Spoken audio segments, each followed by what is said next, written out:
નમસ્કાર મિત્રો, મારી યુટ્યુબ ચેનલ સંજય પટેલમાં આપનું હાર્દિક સ્વાગત છે। મિત્રો, આજે આપણે ધોરણ 7 વિષય છે ગુજરાતી, તેનો પાઠ 16। પાઠનું નામ છે આખરે ચૂલો ચેત્યો। તેની સ્વઅધ્યયન પોથી જે આ વર્ષે નવી આવેલી છે તેનું સંપૂર્ણ સોલ્યુશન આજે આપણે આ વિડીયોની અંદર જોવાના છીએ। પરંતુ તે પહેલાં જે મિત્રો અમારી ચેનલમાં નવા છે, જેમણે હજુ સુધી અમારી ચેનલને સબસ્ક્રાઇબ નથી કરી, તે અમારી ચેનલને જરૂર સબસ્ક્રાઇબ કરે, વિડીયો લાઇક કરે, શેર કરે અને બેલ નોટિફિકેશન આઇકોન ઓન કરે, જેથી અમારા દરેક નવા વિડીયોની નોટિફિકેશન તમારા મોબાઈલની સ્ક્રીન પર મળી શકે। મિત્રો, આ દરેક વિડીયોનું PDF સ્વરૂપે સોલ્યુશન મેળવવા માટે તમારા મોબાઈલના પ્લે સ્ટોરમાં વિશ્વગુરુ સર્ચ કરી એપ્લિકેશન ઇન્સ્ટોલ કરી શકશો। તદ્દન ફ્રી એપ્લિકેશન છે, કોઈપણ પ્રકારનો ચાર્જ તમારી પાસેથી લેવામાં આવતો નથી। શરૂઆતની સ્ક્રીન આવી જોવા મળશે, તેમાં સ્વઅધ્યયન પોથી પર ક્લિક કરી ધોરણ પસંદ કરી વિષય પર ક્લિક કરતા વિડીયોના ઓપ્શન પરથી તમે વિડીયો જોઈ શકશો અને PDFના ઓપ્શન પરથી તમે PDF સ્વરૂપે સોલ્યુશન મેળવી શકશો। ખૂબ જ સારી એપ છે, એકવાર જરૂર ડાઉનલોડ કરીને જોજો। સૌપ્રથમ છે પ્રશ્ન પહેલો। આપેલા શબ્દોને શબ્દકોશના ક્રમમાં ગોઠવવાનો છે। પહેલા સ્વર આવતા હોય અ, આ, ઈ, એ વાળા શબ્દો લઈ લેવાના છે। તો સૌપ્રથમ આસ્થા આવશે, ત્યારબાદ કક્કો કક્કાવારી પ્રમાણે લેવાનું છે, ક, ખ, ગ। તો તેમાં સૌપ્રથમ પ્રજા, મંજલ, શરીફ અને સૂળ આવશે। પ્રશ્ન 2, કૌંસમાં આપેલા શબ્દોની મદદથી ફકરામાંથી ખાલી જગ્યા પૂર્ણ કરવાની છે। આ ફકરાની અંદર જવાબ સ્વરૂપે આપેલા છે, તેમાંથી બંધ બેસથી ખાલી જગ્યામાં લખવાના છે। ફરતા ફરતા ગરીબ લોકોના લત્તામાં આવ્યા, અહીં એમણે એક કંગાળ ઘરમાં અજબ દ્રશ્ય જોયું। એક બચરવાળ વિધવા સ્ત્રી ચૂલા પર હાંડલી ચડાવીને બેઠી હતી। એ કેટલીય વાર ચાટવો હાંડલીમાં હલાવ્યા કરતી, પણ છોકરાઓને ખાણું પીરસતી નહોતી। છોકરા ભૂખ્યા થયા હતા અને ખાવા માટે પડાપડી અને રડારડી કરતા હતા। આ પ્રમાણે તમે ખાલી જગ્યા પૂર્ણ કરી શકશો।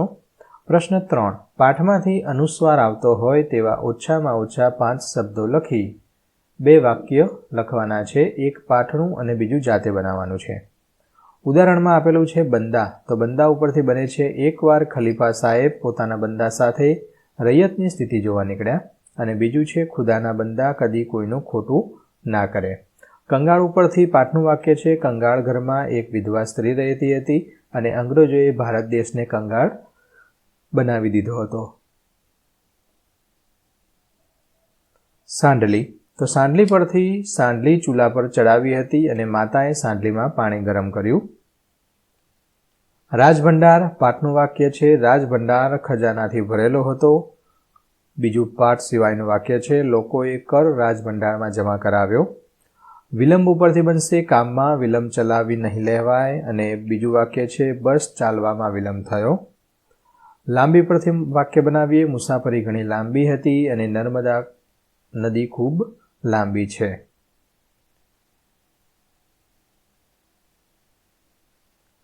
નીચેના શબ્દ સમૂહ માટે એક શબ્દ આપવાનો છે। તેમાંનું પહેલું છે મોહમ્મદ પૈગંબર પછીના ઇસ્લામના નેતા ખલીફા। અરબસ્તાનમાં આવેલું ઇસ્લામ ધર્મનું પવિત્ર શહેર મક્કા। લાકડાનો કચડો જેમાં ચાટવો। દેવોનો સંદેશવાહક દેવદૂત। અને પાંચમું છે આશરે 3 કિલોમીટરનું અંતર ગાવ। વિધાન ખરા છે કે ખોટું તે લખવાનું છે। પહેલું છે ખલીફા થીગડાવાળા કપડાં પણ પહેરતા, ખરું। ખલીફા મદીનાથી 3 માઇલ દૂર ગામમાં જઈ ચડ્યા, ખોટું। બંદા કોથળો ઉચકી વિધવા સ્ત્રીના ઘરે પહોંચ્યા, ખરું। ચોથું છે વિધવા સ્ત્રી ચૂલા પર હાંડલી ચડાવીને બેઠી હતી, ખરું છે। અને પાંચમું વિધવા સ્ત્રીના ઘરમાં ગોળના પાણી સિવાય કાંઈ નથી, ખરું।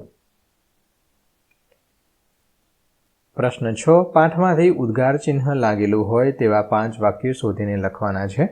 આ જે પાછળનું જે વિરામ ચિહ્ન છે તેને ઉદ્ગાર ચિહ્ન કહેવાય છે। તો આ 5 વાક્યો જે ઉદ્ગાર ચિહ્નવાળા હતા તે મેં અહીં લખેલા છે।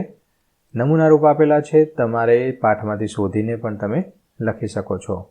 મિત્રો, આ એક અમારી વ્યક્તિગત ચેનલ છે અને જે કોઈ પણ જવાબ આપવામાં આવી રહ્યા છે તે અમારા વ્યક્તિગત વિચારોને આધીન તેનું સોલ્યુશન આપવામાં આવી રહ્યું છે. જો તમને ના સમજાય તો જ અમારા વિડીયોનો સહારો લેવાનો છે. આ ફક્ત સોલ્યુશન માટે જ વિડીયો રેકોર્ડ કરવામાં આવી રહ્યો છે. પ્રશ્ન 7. પાઠમાંથી પ્રશ્નાચિહ્ન આવતો હોય તેવા 5 વાક્યો લખો. તો ગમે તેટલી મીઠી વાતોથી કાંઈ માણસનું પેટ ભરાય છે? તો આ પાછળ છે આ બધા પ્રશ્નાચિહ્ન છે. તો આ પ્રશ્નાચિહ્નવાળા વાક્યો પણ મેં પાઠમાંથી શોધીને લખેલા છે. તમે તમારી રીતે આ પ્રશ્નાચિહ્નવાળા વાક્યો શોધીને લખી શકશો. પ્રશ્ન 8. આપેલા શબ્દોની મદદથી પ્રશ્ન વાક્યનું નિર્માણ કરો. તેમાં પહેલું કેમ? તો તમારે આજે કેમ મોડું થયું? ક્યારે? તો તમારે ક્યારે ફરવા જવાનું છે? કેવા? તો તમારી વાડીમાં કેવા વૃક્ષો છે? ક્યાં? તો તમે ગઈકાલે ક્યાં ગયા હતા? કોણ? તો તમારા ઘરે કોણ આવ્યું છે? અને શું? જમવામાં આજે શું બનાવ્યું છે? તો આ રીતે પ્રશ્ન વાક્યોનું નિર્માણ કરવાનું છે. મિત્રો, વિડીયો તમને કેવો લાગ્યો કોમેન્ટમાં જરૂર જણાવજો. આ સિવાય તમારે કયા વિષયનું સોલ્યુશન જોઈએ છે તે પણ કોમેન્ટમાં લખો. વિડીયો લાઇક કરો, તમારા અન્ય મિત્રોને શેર કરો. દરેક વિડીયોનું PDF સ્વરૂપે સોલ્યુશન મેળવવા વિશ્વગુરુ એપ ઇન્સ્ટોલ કરો. પ્રશ્ન 9. આપેલા વાક્યોને કૌંસમાં આપેલા સંયોજક ઉમેરી વાક્ય ફરીથી લખવાનું છે. સંયોજક અહીંયા આપેલા છે પણ, છતાં પણ, તો પણ, અને કારણ કે. જેમાં પહેલું દાઢ દુખતી હતી, દાંતણ કર્યું. દાઢ દુખતી હતી તો પણ દાંતણ કર્યું. બીજું રમેશ અને સુરેશ નિશાળે ગયા. અહીંયા રમેશ નિશાળે ગયો, સુરેશ નિશાળે ગયો. તો અનેથી વાક્ય એક વાક્ય બનાવવાનું છે. અહીંયા આને લખેલું છે. ત્રીજું ભાઈ ખાધા વિના જતા રહ્યા કારણ કે ખાવાનું બની નહોતું. ચોથું સંગીતાએ પાણી પીધું પણ દૂધ ના પીધું. પાંચમું વરસાદ હતો, નરેશ ઘરે હતો. તો વરસાદ હતો છતાં પણ નરેશ ઘરે હતો. પ્રશ્ન 10. પ્રશ્નના જવાબ આપવાના છે. પહેલો પ્રશ્ન હજરત ઉમર સાહેબે કંગાળ ઘરમાં કેવું દ્રશ્ય જોયું? તો એક બચરવાળ વિધવા સ્ત્રી ચૂલા પર હાંડલી ચડાવીને બેઠી હતી. ચાટવો લઈને હાંડલીમાં હલાવ્યા કરતી, પણ છોકરાઓને ખાણું પીરસતી નહોતી. આ દ્રશ્ય જોયું હતું. બીજો પ્રશ્ન છે ખલીફા સાહેબે કોથળો બંદાને કેમ ઊંચકવા ન આપ્યો? તો એક ગરીબ સ્ત્રીના ભૂખ્યા બાળકોને જમાડવા ખલીફા સાહેબ પોતે ખભે કોથળો ઉંચકીને ખેની ઝૂંપડી સુધી લઈ જાય છે.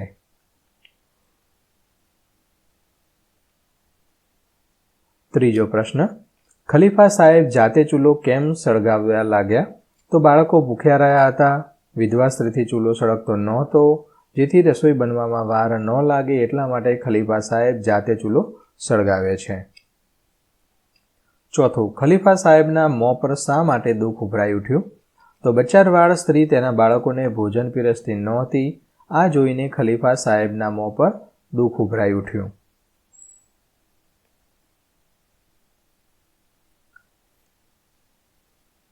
પ્રશ્ન 11.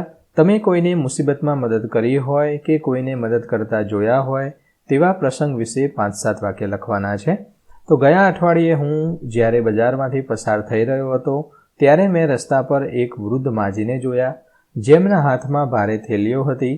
તે રસ્તો ઓળંગવાનો પ્રયત્ન કરી રહ્યા હતા, પરંતુ વાહનોની સતત અવરજવરને કારણે તે ખૂબ જ ગભરાયેલા દેખાતા હતા.